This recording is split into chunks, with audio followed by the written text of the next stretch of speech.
Okay students. మనం ఇప్పటివరకు హరిహర రాయల గురించి చూసాము. ఇప్పుడు మనం చూడాల్సింది హరిహర రాయల తరువాత రాజు బుక్కరాయలు. మనకి రేపు అడుగుతారు. హరిహర రాయలకి బుక్కరాయలు ఏమవుతాడు? తమ్ముడు. ఎన్నవ తమ్ముడు? మొదటి తమ్ముడా? రెండవ తమ్ముడా? అది మరి ప్రశ్న సరళి. చూడండి, మనకి ఫస్ట్ రాజు ఎవరు? హరిహర రాయలు. హరిహర రాయల తర్వాత బుక్కరాయలు కాదు తమ్ముడు. హరిహర రాయలకు ఒక తమ్ముడు ఉంటాడు. అతని పేరు కంపన్ రాయలు. తర్వాత బుక్కరాయలు, తర్వాత మారప్ప, తర్వాత ముద్దప్ప. ఇవాళ మిమ్మల్ని ఇబ్బంది పెట్టడానికి ఏ ప్రశ్నైనా అడుగుతారు. కాబట్టి హరిహర రాయలకు బుక్కరాయలు ఎన్నో తమ్ముడు అంటే ఇప్పుడు చెప్పండి. ఫస్ట్ తమ్ముడా? రెండవ తమ్ముడా? మూడో తమ్ముడా? సెకండ్ తమ్ముడు. అది పాయింట్. ఓకేనా? కాబట్టి బుక్కరాయలు హరిహర రాయలకి ఎన్నో తమ్ముడు అంటే రెండవ తమ్ముడు అని చెప్పండి. ఏం చేశాడు బుక్కరాయలు? ఏంటి బొక్కేంటి? రాయలేంటి? అసలు ఏం చేశాడు? చూడండి, విజయనగరాన్ని పూర్తి చేసినటువంటి రాజు బుక్కరాయలు. హంపీని ప్రారంభించింది హరిహర రాయలు, హంపీని పూర్తి చేసింది బుక్కరాయలు.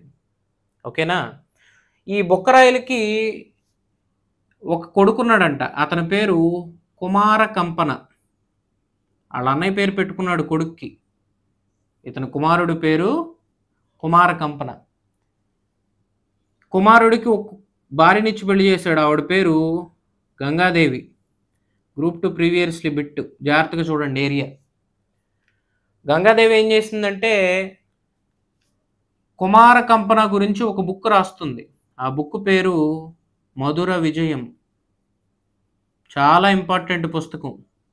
మధుర విజయం అనే పుస్తకాన్ని రచించింది డైరెక్ట్ బిట్టు గంగాదేవి. గంగాదేవి ఎవరి భార్య? కుమార కంపన భార్య. కుమార కంపన ఎవరు? బుక్కరాయల కొడుకు. ఏమి రాసింది ఆ బుక్లో? ఏం లేదు. వాళ్ళ ఆయన రాజ్యం ఏది? ఇది. అదే వాళ్ళ మామగారి రాజ్యం ఇది. మామదంటే కొడుకుదేగా. ఈ టైంలో ఇక్కడ ఒక రాజ్యం ఉందంట. ఆ రాజ్యం పేరు మధుర రాజ్యం. దాని మీదకి దాడికి వెళ్ళిపోయాడంట. నా భర్త తమిళనాడులో మధురపైకి దాడికెళ్ళి ఓడించి మధురను జయించాడు అని చెప్పి మధుర విజయం అనే గ్రంథంలో రాసింది. ఓకే. అలాగే ఈ గంగాదేవి యొక్క గురువు పేరు ఏంటి అని అడిగారు. గురువు పేరు అగస్త్యుడు లేదా విద్యానాథుడు. 2017 గ్రూప్ 2 బిట్ అనుకుంటా ఇది. గంగాదేవి యొక్క గురువు పేరు అగస్త్యుడు, విద్యానాథుడు.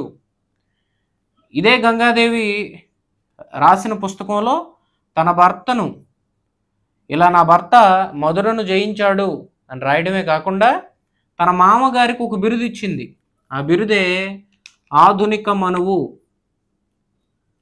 ఆధునిక మనువు అనే బిరుదుని ఇచ్చింది. రేపు బిట్ అడుగుతారు. చాలా గొప్ప బిరుదు అది. ఆధునిక మనువు అంటే అంబేద్కర్ను ఆధునిక మనువు అంటారు. ఎట్ ఏ టైం విజయనగర సామ్రాజ్యంలో ఆధునిక మనువు అనే బిరుదు ఎవరికి ఉంది? బుక్కరాయలకు ఉంది. ఎవరిచ్చారు? గంగాదేవి. ఏ బుక్లో? మధుర విజయంలో. ఆధునిక మనువు అనే స్థాయికి బుక్కరాయలు ఎలా ఎదిగాడు? మనువు అంటే ఒక మతాన్ని, ఆధునిక మనువు అంటే అంబేద్కర్ అన్ని మతాలని సమానంగా చూసే వ్యక్తి. అంటే మనోడు అన్ని మతాలను సమానంగా చూశాడు బుక్కరాయలు. ఏ మతాలని? మైనారిటీలు అయినటువంటి అప్పట్లో అప్పట్లో మైనారిటీలు ఎవరు? జైన మతస్థులు. కాబట్టి మైనారిటీ లేనటువంటి జైన మతస్థులను ఆదుకున్నటువంటి విజయనగర రాజు మొదటి బుక్కరాయలు. ఎలా ఆదుకున్నాడు? మాటలు సరిపోవు కదా. ఎలా ఆదుకున్నాడంటే పాన్ సుపారీ బజార్. ఎలాగంటే మైనారిటీల కోసం హంపీలో ఒక వీధిని నిర్మించాడంట. ఆ వీధి పేరు పాన్ సుపారీ బజార్ అనే వీధిని నిర్మించాడంట మైనారిటీస్ని కాపాడడానికి. అలాగే శ్రీరంగపట్నంలో, ఏ పట్టణంలో? శ్రీరంగపట్నంలో ఎవరెవరికి మధ్య గొడవ జరిగింది? జైనులకు వైష్ణవులకు మధ్య గొడవ జరిగితే ఆ గొడవలో జైనులకు వైష్ణవులకు మధ్య గొడవ జరిగితే ఎవరు ఎక్కువ గొడవ చేస్తారు? వైష్ణవులే కదా. జైనుల తరపు నుండి గొడవను తీర్చాడంట. అంటే అటు హిందూ మతాన్ని ఎట్ ఏ టైం మైనారిటీ మతమైనటువంటి తక్కువ మంది ఉండే మతమైనా కూడా తక్కువ మతస్థుల వైపు నిలబడ్డాడు అంబేద్కర్ లాగా. తక్కువ మంది కోసం నిలబడ్డాడు అంబేద్కర్ లాగా. అందుకే ఇతన్ని నా మామ ఆధునిక మనువు అండి అంది. ఎంత గొప్ప విషయం. కాబట్టి ఈ మొదటి బుక్కరాయల కాలంలో జరిగినటువంటి అంటే తన కొడుకు భార్య దగ్గర ఇదంతా స్టోరీ బిట్లు బిట్లుగా చూసుకోవాలి. అలాగే మొదటి బుక్కరాయలకు ఒక మంత్రి ఉన్నాడంట, మంత్రి ప్లస్ సేనాని. అతని పేరు మాధవుడు, మాధవ మంత్రి అంటారు. ఇతను డైరెక్ట్గా ఇగో ఇక్కడ కర్ణాటక పైన మహారాష్ట్ర కింద ఇక్కడ ఒక ప్రాంతం ఉంటుంది కదా, ఆ ప్రాంతం పేరు గోవా. బహమనీస్ రాజ్యానికి దగ్గరగా ఉంటుంది ఇది గోవా. బహమని రాజులది గోవా. గోవాను ఆక్రమించేశాడంట మాధవుడు. కాబట్టి విజయనగర రాజుల్లో ఏ రాజు తొలిసారిగా గోవాను ఆక్రమించాడు? మొదటి బుక్కరాయలు. ఆక్రమించిన మంత్రి లేదా సేనాని మాధవుడు. గోవాకి మరో పేరేంటి? గోవాని మరో పేరుతో రేవతి ద్వీపం అని చెప్పి పిలుస్తారు. అర్థమవుతుందా? సో ఇలాంటి పనులు చేశాడు. అలాగే చైనా ఏంది మాస్టారు? బుక్కరాయలు అంటే ఓల్డోడ్ అనుకుంటున్నాం, మోడర్న్ మ్యాన్. చైనాకు రాయబారులను పంపిన తొలి విజయనగర రాజు మొదటి బుక్కరాయలు. చైనాకు ఎవరిని పంపాడంట? చైనాకు రాయబారులను పంపిన తొలి విజయనగర రాజు మొదటి బుక్కరాయలు. ఏ చైనా రాజు దగ్గరికి? మింగ్ అనే చైనా రాజు దగ్గరికి ఈయన విదేశీ రాయబారులను పంపడం అనేది జరిగింది. ఓకే. అలాగే రేపు అడుగుతారు, ఏ విజయనగర రాజు ఆస్థానంలో తెలుగు కవి ఉన్నాడు? బుక్కరాయల కాలంలో తెలుగు కవి ఉన్నాడు. అతని పేరు నాచన సోముడు. నాచన సోముడు ఎవరి ఆస్థాన తెలుగు కవి? బొక్క. నాచన సోముడు ఏ కవి? తెలుగు కవి. నాచన సోముడు రచన ప్రీవియస్లీ బిట్టు ఉత్తర హరివంశం. నాచన సోముడు రచన. నాచన సోముడి రచనకు గాను బారాసవయ్య అని చెప్పి నాచన సోముడికి మొదటి బుక్కరాయలు ఇచ్చినటువంటి గ్రామం పెంచికల దిన్నె. Previously bit. అర్థమైందా? పెంచికల దిన్నె అనేటటువంటి విలేజ్ని ఎవరికి ఇచ్చాడు? నాచన సోముడికి ఇచ్చాడు. నాచన సోముడి బిరుదేంటి? సంవిధాన చక్రవర్తి. సంవిధాన చక్రవర్తి. ఇది గుర్తుపెట్టుకోండిలే, చక్రవర్తి. విజయనగర ఆస్థానంలో ఒక తెలుగు కవి ఉన్నాడు. ఆ తెలుగు కవి బిరుదు చక్రవర్తి. చక్రవర్తిని బిరుదు గుర్తుపెట్టుకుంటే సంవిధాన ఈజీగా వస్తాయి. అలాగే ఇప్పుడు హరి ఉన్నాడు.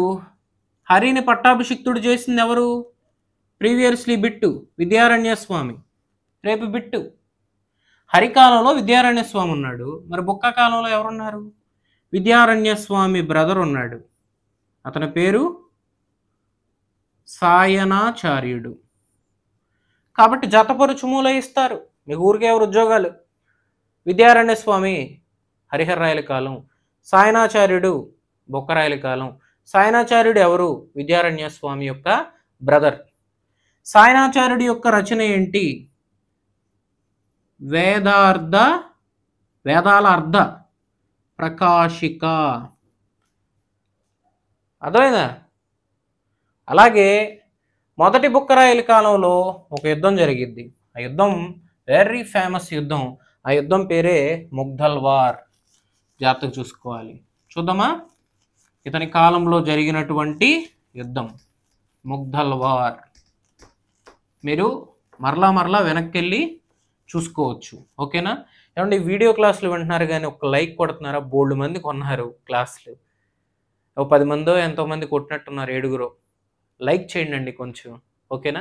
అలాగే challenge study circle Machilipatnam YouTube ఛానల్ని సబ్స్క్రైబ్ చేయండి. మనకి ఇక్కడ చూడండి, మీరు ఆ హెల్ప్ చేయాలి కదా, మరి నన్ను ప్రోత్సహించాలి కదా, నేను బతకాలి కదా. రైట్. చూడండి, ఇతని కాలంలో జరిగినటువంటి యుద్ధం పేరు ముగ్ధల్ వార్. రైట్. ఈ ముగ్ధల్ వార్ రేపు డైరెక్ట్ బిట్టు. ముగ్ధల్ వార్ ఏ విజయనగర రాజు కాలంలో జరిగింది? బుక్కరాయల కాలంలో. ముగ్ధల్ వార్ ఎలా జరిగిందంటే ఇదిగోండి, విజయనగర శత్రురాజ్యం ఏది? బహమనీ రాజ్యం. అంతే. బహమనీ రాజు పేరేంటి? మొదటి మహమ్మద్. మీకు పుస్తకాల్లో సుల్తాన్ మహమ్మద్ అని ఉండిద్ది. మొదటి మహమ్మద్ కరెక్ట్. ఈ మొదటి మహమ్మద్ ఏం చేశాడంటే ఒక మాట అన్నాడంట. ఏమన్నాడంటే బుక్కరాయల్ని రెచ్చగొట్టడానికి, అయ్యో బహమనీ రాజ్యం ఇది, మధ్యలో తుంగభద్ర నది, ఈ కింద రాజ్యం విజయనగర సామ్రాజ్యం, ఇదంతా. ఇక్కడ ఉన్నటువంటి మొదటి మహమ్మద్ షా ఏమన్నాడంటే బుక్కరాయల్ని, నా విందులు వినోదాలకు, నా నాట్యగత్తెలకు నాట్యకారులకు అయ్యే ఖర్చుని విజయనగర సామ్రాజ్యం భరించాలి, బుక్కరాయలే భరించాలి అన్నాడంట. అది కాలింది ఎవరికి? బుక్కరాయలకి. అవమానంగా భావించి బుక్కరాయలే తుంగభద్రా నదిని దాటి దాడికి వచ్చాడంట. తుంగభద్రా నదిని దాటి ఇక్కడ ఒక ఊరు ఉందంట. ఆ ఊరు పేరే ముగ్దల్. అక్కడ మన మొదటి మహమ్మద్ షా రెచ్చగొట్టినోడు ఎందుకు ఊరికే రెచ్చగొడతాడు ఏంటి? యుద్ధానికి రమ్మనేగా. కాబట్టి ముగ్దల్ అనే ఊరికి వెళ్ళేసరికి మనోడు సైన్యంతో ఉన్నాడంట. ఎవరు? మహమ్మద్ షా. మనోడు సైన్యంతో వెళ్ళాడంట. ఎవరు? బొక్క. ఇద్దరికి మధ్య గొప్ప వారు జరిగిందంట. ఎవరో గెలిచే స్థితిలో లేరు. కానీ ఇక్కడ ఒక గట్టి బిట్ ఉంది. ఏంటా బిట్ అంటే ఈ యుద్ధంలోనే ఫిరంగులను వాడారు. ఇప్పుడు బిట్ ఏరియా. భారతదేశ చరిత్రలో ఫిరంగులు వాడిన మొదటి యుద్ధం మొగ్దల్ యుద్ధం. భారతదేశ చరిత్రలో ఫిరంగులు వాడిన మొదటి రాజు మొదటి మహమ్మద్. బహమనీ రాజులు ఫస్ట్ టైం ఫిరంగులు వాడారు ఈ యుద్ధంలోనే. ఫిరంగులు వాడినా కూడా రమ్మని వీడిని పుల్లపెట్టి కదిపినా కూడా మరి మొదటి బుక్కరాయలు గట్టుడు కాబట్టి తట్టుకుని వెనక్కి వచ్చాడు. ఇది మొగ్దల్ వార్కి సంబంధించినటువంటి అంశం అనమాట. సో ఇలా మనోడు మొదటి మహమ్మద్ షా పర్వాలా, అదే మన మొదటి బుక్కరాయలు బాగానే లాక్కొచ్చాడు. ఓకే, సో ఇది మొదటి బుక్కరాయలకు సంబంధించిన అంశం. నేను మీకు ఏది చెప్పినా స్పీడ్గా మంచిగా చెప్తానండి. ఇక నెక్స్ట్ రెండవ హరిహర రాయల గురించి చూద్దాం. Thank you.